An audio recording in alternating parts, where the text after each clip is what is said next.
दोस्तों झारखंड में operation lotus की बैंड बज गई है और ऐसी बैंड बजी है कि मतलब आप ये समझ लीजिए कि भारतीय जनता पार्टी का दांव उसी के ऊपर उल्टा पड़ रहा है। देखिए झारखंड में बीजेपी चाहती थी कि राष्ट्रपति शासन लगे, राष्ट्रपति शासन नहीं लग पाया। बीजेपी चाहती थी कुछ भी करके हेमंत सोरेन की सरकार जल्द से जल्द गिरे ताकि हम सरकार बना पाए, नहीं हो पाया। हेमंत सोरेन बेशक जेल चले गए दोस्तों, लेकिन सरकार उन्होंने अभी भी झामुमो की ही बनने दी। अगर आप बात करेंगे झारखंड की, झारखंड में हेमंत सोरेन इस्तीफा देते हैं और चंपई सोरेन तुरंत सरकार बनाने का दावा पेश कर देते हैं। उसी के कुछ समय बाद, बेशक देर लगी, समय लगा गवर्नर को मनाने में, लेकिन होता यह है कि राज्यपाल साहब समय देते हैं और चंपई सोरेन पूरी शपथ ले लेते हैं। अब शपथ लेने के बाद सबसे बड़ी बात यह कि क्या पीछे के दरवाजे से बीजेपी विधायकों की खरीद फरोख्त की कोशिश कर रही है? क्या अभी भी बीजेपी ये समझ रही है कि झारखंड में अभी भी चांस है सरकार बनाने का और इसलिए दांवपेच खेले जा रहे हैं दोस्तों? तो इसका क्या तोड़ निकाला है झामुमो ने, या कह लीजिए चंपई सोरेन ने, या कह लीजिए कि हेमंत सोरेन की पार्टी के लोगों ने? ये सब कुछ इस खबर में मैं बताने वाली हूं आपको दोस्तों। जो जो अभी तक बीजेपी ने दूसरी पार्टियों को तोड़कर किया इतिहास में, वो अब सब कुछ उसके खुद के साथ हो रहा है। अब वो कैसे, इस खबर में आपको मैं बताऊं। नमस्कार, मेरा नाम है जयंती झा और आप देख रहे हैं दी घंटा। दोस्तों बहुत ही जबरदस्त खबर है। खबर यह है कि हेमंत सोरेन के गिरफ्तारी के बाद चंपई सोरेन ने शपथ ले ली मुख्यमंत्री की। वो नए मुख्यमंत्री बन चुके हैं झारखंड के। अब झारखंड के मुख्यमंत्री बनने के बाद सिर्फ वहीं तक कहानी खत्म नहीं हो जाती है।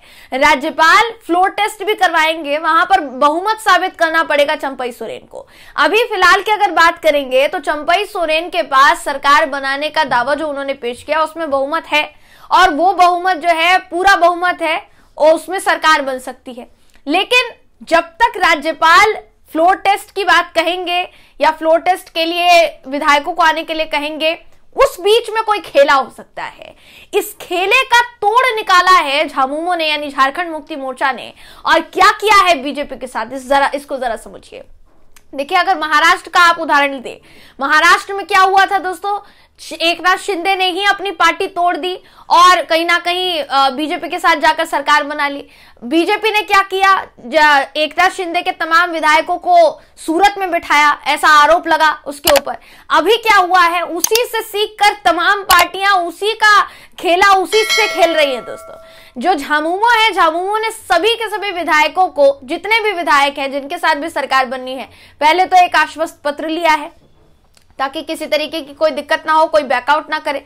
अब खबर यह है कि सभी को हैदराबाद भेज दिया गया है और हैदराबाद में फिलहाल जो है, क्योंकि कांग्रेस की देखिए तेलंगाना में सरकार है तो वहां सुरक्षित रहेंगे सभी के सभी विधायक।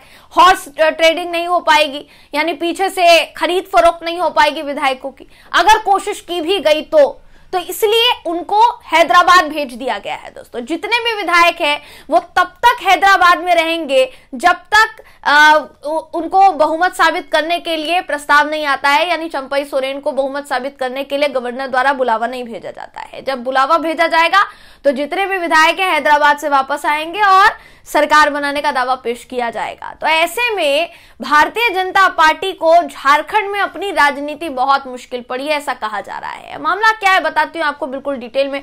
आपकी स्क्रीन पर इस वक्त वो खबर है दोस्तों जिसका देखिए कहना है कि रांची के गवर्नर हाउस में चंपई सोरेन ने मुख्यमंत्री पद की शपथ ली और इसके कुछ ही घंटों के भीतर कांग्रेस और झारखंड मुक्ति मोर्चा के 38 विधायकों ने हैदराबाद के लिए उड़ान भरी। इन सभी विधायकों को हैदराबाद में एक ही रिजॉर्ट में रखा गया है। जमीन घोटाले में गिरफ्तार झारखंड के पूर्व मुख्यमंत्री हेमंत सोरेन के इस्तीफे और नए मुख्यमंत्री चंपई सोरेन के शपथ ग्रहण के बीच करीब 42 घंटों का समय रहा। इस दौरान रांची में राजनीतिक हलचलें तेज हो गई। राज्यपाल सीपी राधाकृष्णन ने चंपई सोरेन को बहुमत से ज्यादा विधायकों का समर्थन प्राप्त होने के बावजूद 2 बार लौटा दिया। अब होता यह है कि शुक्रवार को 12:15 पर शपथ लेने का समय उनको दिया गया और शपथ जो है दोस्तों हो भी जाती है। अब बात आती है विधायकों के ऊपर कि विधायक हैं भी बहुमत में या फिर नहीं है।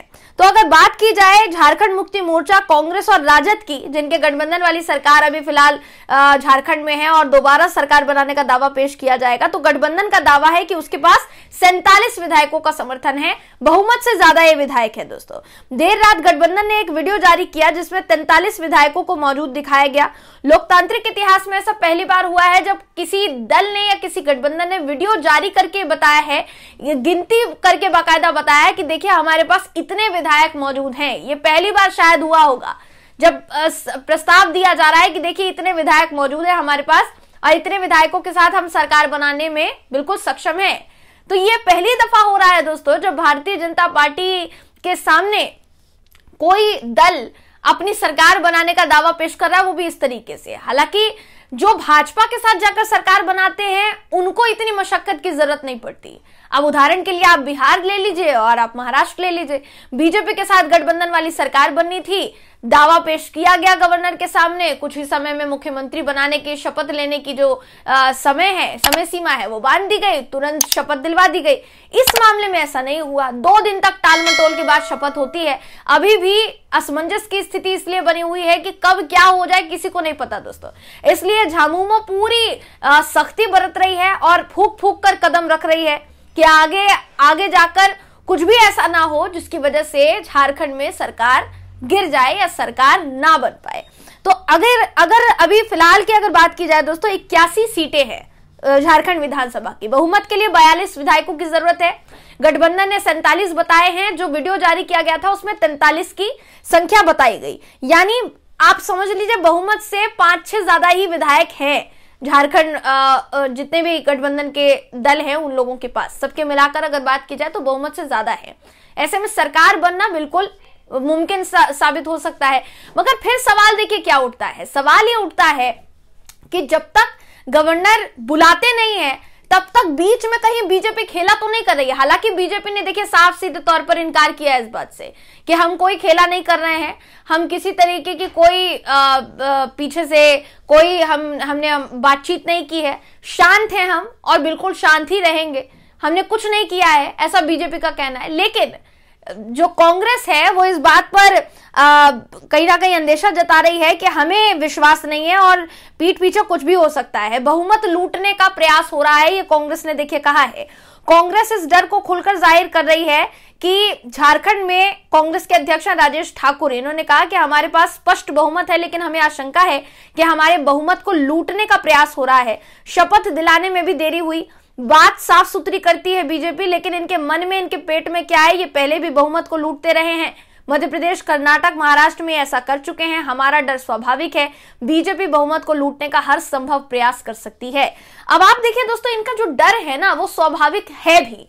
अगर देखा जाए ध्यान से तो निशिकांत दुबे सरकार चंपई सोरेन के शपथ लेने से पहले तक क्या कह रहे थे, उनका कहना था कि जितने भी विधायक हैं वो चंपई सोरेन के नाम पर सहमत नहीं है कि उनको सीएम बनाया जाए, इसलिए पार्टी के अंदर खाने बगावत है। और अगर पार्टी के अंदर खाने ही बगावत है और कानून के मुताबिक चंपई सोरेन को कोई अधिकार नहीं है दावा पेश करने का, बावजूद इसके उन्होंने दावा पेश किया, तो ऐसे में राष्ट्रपति शासन लगा देना चाहिए, ये निशिकांत दुबे कह रहे थे। मगर निशिकांत दुबे की बात दरकिनार हो जाती है और शपथ ले लेते हैं चंपई सोरेन। चंपई सोरेन जैसे ही शपथ लेते हैं हलचल तेज हो जाती है झारखंड की राजनीति में, जो हलचल अभी तक तेज है। ऐसे में सवाल ये उठ रहा है कि क्या अभी तक मध्य प्रदेश, कर्नाटक और बाकी के राज्यों में जो बीजेपी करती आई है, झारखंड में उसे उस राजनीति पर मात मिल पाएगी, वो भी झारखंड मुक्ति मोर्चा से। आदिवासी बहुल पार्टी, या कह लीजिए कि आदिवासियों के लिए जो पार्टी बनी, जिसने एक नया राजनीतिक अध्याय शुरू किया है झारखंड में दोस्तों, क्या इस अध्याय को झारखंड मुक्ति मोर्चा, हेमंत सोरेन की पार्टी ही समाप्त करेगी या फिर भारतीय जनता पार्टी इसमें अपने कुछ अलग नए चैप्टर जोड़ने जा रही है? आपको क्या लगता है, आपकी क्या राय है, कमेंट करके हमें जरूर बताइएगा। अगर आपको यह वीडियो पसंद आया हो तो वीडियो को लाइक कीजिए, शेयर कीजिए, चैनल को सब्सक्राइब करना बिल्कुल भी ना भूलें। फिर मुलाकात होगी आपसे अगली वीडियो में, तब तक के लिए नमस्कार।